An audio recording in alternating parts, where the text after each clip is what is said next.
Yo, what's going on, Dragon Ballers? Welcome back to another deck profile. This week we are keeping the week of Spice alive. I've got for you guys my current Krillin deck profile that I've been playing with the past few weeks, ever since Krillin came out of the most recent draft box. I've been having a lot of fun with this deck, a lot of success with this deck. It's a very, very strong mid-range deck, and it takes a little bit of a touch out of Hercule's book, but we'll get a little bit more into that later. You guys might have noticed I've got my face on the other side of the screen for this one. I hope I'm not blocking too much of the Krillin leader, but I wanted to move my camera over because I didn't want to cover the Power Charge Bardock, because we do have a very full deck list here, a lot of different cards in the deck. Ever since I played Hercule and got on Shenron's Lair with some of the best deck builders in the game, I've become a lot more inclined to kind of split the ratios on certain things, especially when a deck like this just draws so much. Krillin draws so much, and it's very, very much on par with Hercule. So right before we do get into this deck profile, I want to mention that we are so close to 1,000 subscribers, guys. We are so close, and I want to thank you guys all so much for all the support you guys give us. It's really, really amazing. What I want to say to you guys is, though, start sharing videos with your friends, because the sooner we get to 1,000 subscribers, and ideally right before the set 5 release, sorry, right before the set 5 release, if we can get to 1,000 subs, I'm going to give away a box of set 5 along with some other goodies. I've got a whole bunch of we got TP from set 4, we have event packs from regionals, I've got some play mats I want to give out. I want to do a huge giveaway once we hit 1k subs. So if you guys start sharing these videos with your friends, we can get to 1k subs as soon as possible, and you guys can enter for your opportunity to win a box of set 5 along with a lot of other goodies. So the faster we get to that goal, the faster you can win your box of set 5. So with that being out of the way, we're going to get into this Krillin deck profile. So Krillin, my opinion, the most competitive leader out of the draft boxes. I think a lot of people would share that opinion with me. If not only because he's a blue leader, that's one of the strongest things about him, but he just draws so much and provides so much value. So I mentioned, if you guys have seen an older video of mine, I mentioned that when Krillin was leaked, I thought that he would be just an insane storm leader, because he just swings and literally just draws 2 cards. It's almost like a Rudigarn, except you don't ditch cards from your hand, you literally just draw 2. But I wanted to go with a more mid-range approach, because I felt like the storm build of this guy didn't take as much advantage of the backside as I wanted it to, where you just draw at the end of your turn. Storm doesn't really take advantage of that, especially because you're looking to kill by turn 3 the latest, so you're not really going to get advantage of that crazy wicked draw. So I wanted to build a deck that had to do with that. And the other inspiration from this deck came a lot from Hercule. We're just seeing a lot of these mid-range bomb decks that just are a lot of times mono blue and abuse Zeno button. And the fact that Krillin can draw on par with Hercule, maybe just like a 1 to 2 card difference, but that difference isn't super impactful when you're playing a lot of bombs, especially things that give Hercule a hard time. So I built this deck a lot to counter Hercule, and it does that very, very well. And we'll get into that once we get into the choices of the deck. But we'll go into the Krillin leader in case anyone doesn't know. Krillin leader, super duper hyped that there's a good Krillin leader, because Krillin is the boy. Great dad, great friend, awesome dude.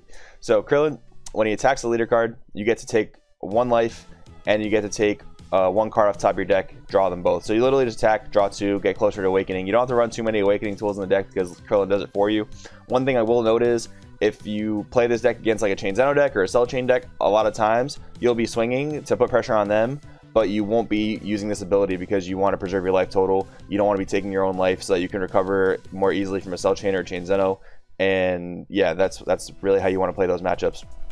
But when he awakens, he only untaps 1 energy and flips over. This is a very unimpactful kind of awakening ability. The fact that it only untaps 1, you don't get these ginormous tempo turns. A lot of times what I'll try and save the awaken for is turn 4 when I drop Vegito, so this way I can tap out for Vegito and then keep 1 energy up for defense if I don't have, like, let's say a button and I have some Senzu Beans, so I can turn 1 blue energy into multiple different energies, or I can leave up like 1 yellow for a Crusher Ball.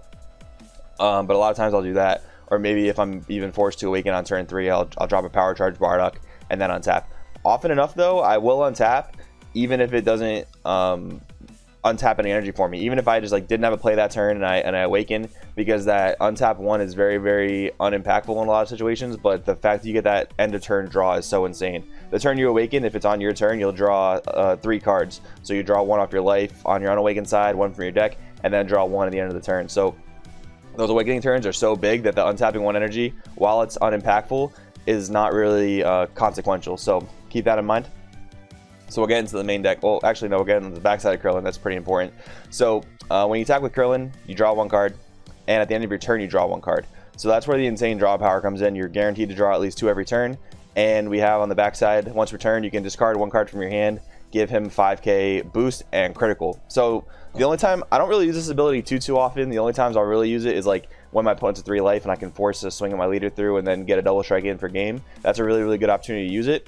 But sometimes, like if I'm trying to get over like a Vegito or something and I have a dead card in my hand, like a dead Crusher Ball or a dead Battering Laser or a dead Overall Play, a dead Whis, anything that's just dead in your hand, you can turn it into a 5k combo, which is pretty good, especially when you're trying to get over a 20k body like Vegito. So keep that in mind. So we have the Krillin leader out of the way. We'll get into the main deck choices. So my overwhelm split is 2 Scientist Fu and 1 Mirror Creator Absorb. So originally I had Mass Sand in the main board, but a lot of good Hercule players don't leave their 1-drops on the board to get Mass Sand, so it became very unimpactful. And the deck is so defensive that I just didn't need the Mass Sands against any type of Storm variant. So I cut those for the Scientist Fu for the additional draw power and pressure to end game.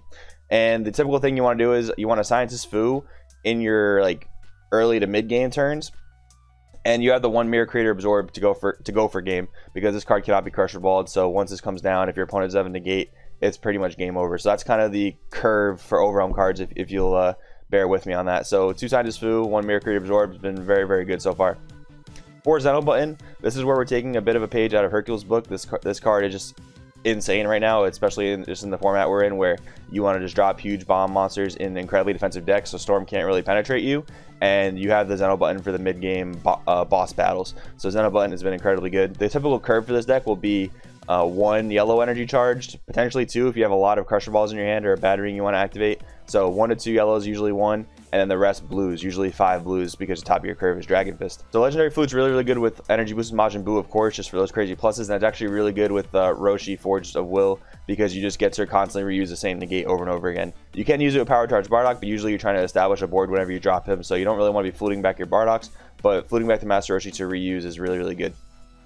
4 Senzu Bean, arguably best card in blue. If you're playing blue, you really should be playing it. It's really advantageous to play it. Really good against Storm, helps us defend against Storm. So need the 4 Senzu Beans. The 4 Boos just for the early game plays. I wanted some type of turn 1 play that kind of just got the game rolling, got the ball rolling. So Energy Boost Majin Buu fits that spot perfectly well. I did consider playing Bulmas, but I found that the 12 yellow has been perfectly fine, especially since we're only worried about charging 1 yellow.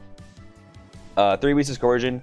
I was originally just playing 4 Nimbus in this deck, and then I was at 4 Coercion, and then my teammates convinced me to get on a 3-3 split of Coercion and Roshi, and honestly that has been incredible in testing, because the Crusher Ball isn't always going to be live in all matchups, and a lot of times that 1 yellow that we do need to charge needs to be a negate. So 3 Roshi in the main, split with 3 Whis has been absolutely incredible. 4 Boost Attacks. Not really a huge fan of Kibito Kai. I've talked about it a bunch of times before. Boost Attack Piccolo, in my opinion, is just strictly better in almost all scenarios. 4 Awe-Inspiring Vegeta. So the fact that we're playing a blue leader gives us one of the edges over Hercule, because we're playing a card that gives Hercule a really hard time, which is Awe-Inspiring Vegito. So he can't Goku Ubit, so it's not very easy for him to remove.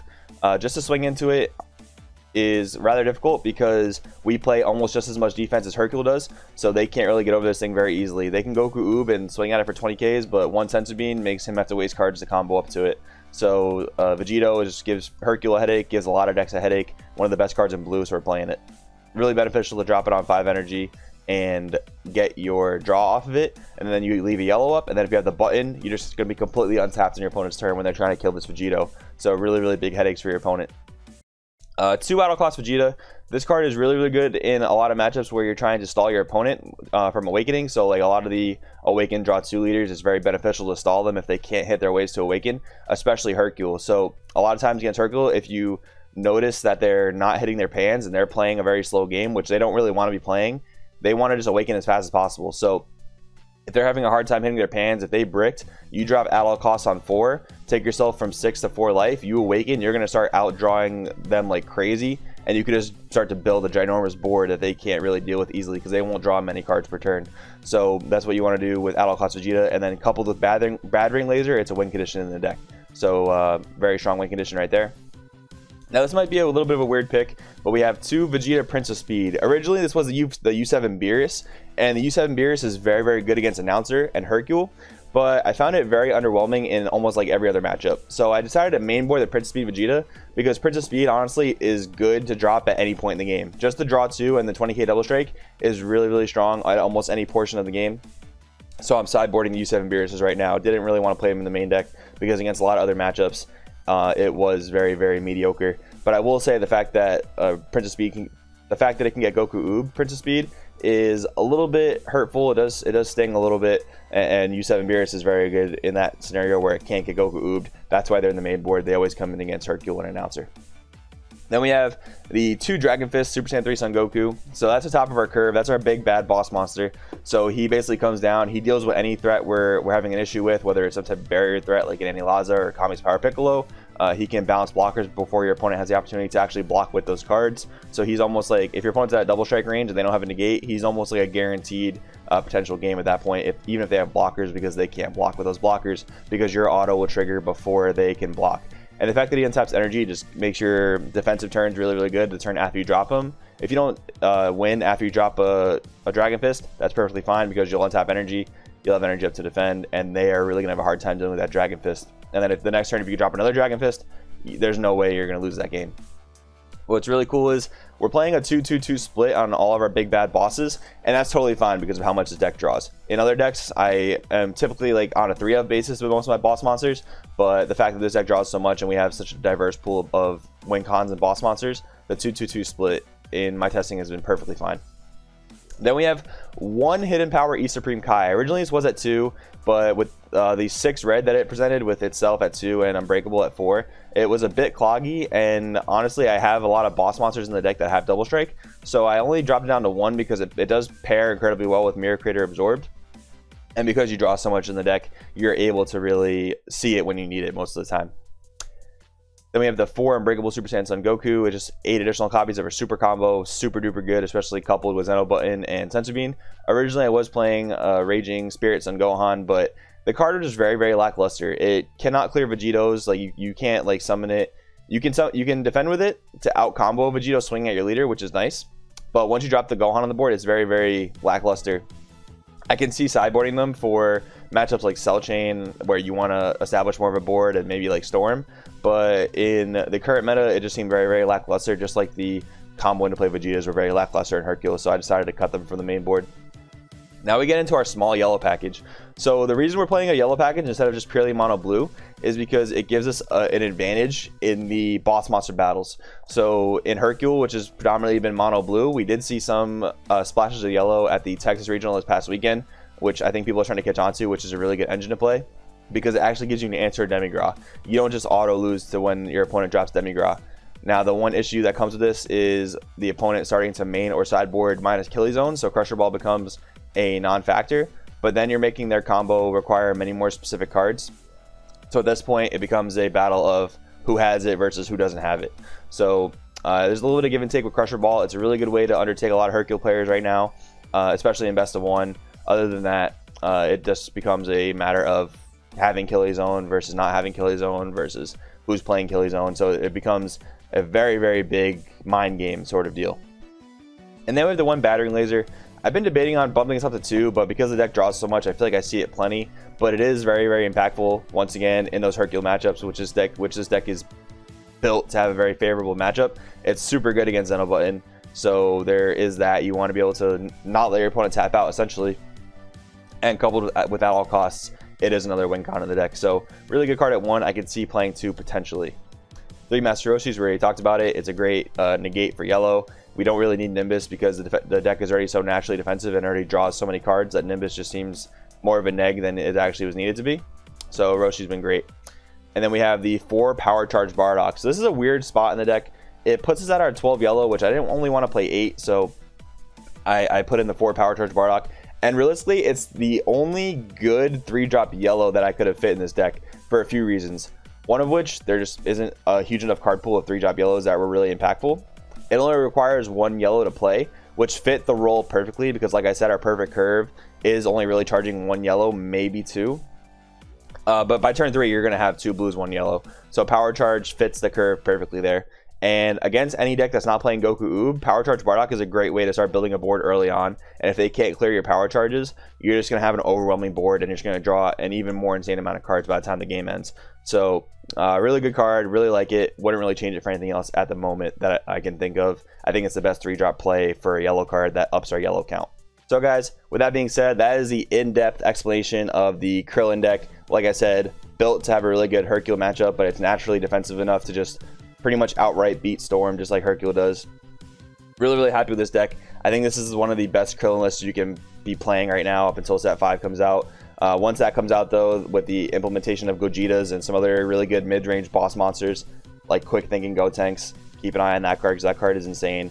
So once that set comes out, I think the general idea of this list will stay the same. It'll stay a mid-range boss monster mono blue deck that plays button and maybe some different boss monsters. But this is the current list I'm going with, the current list I'm very happy with. So guys, please do let me know what you think about it down in the comments below. I appreciate all the support once again. Thank you guys so much for watching. My name is Joey. Share this video with your friends so that we can get up to 1K subscribers and give you a box of set 5. And if you like this video, please do consider liking and subscribing. Thank you guys so much for watching. We'll see you next time.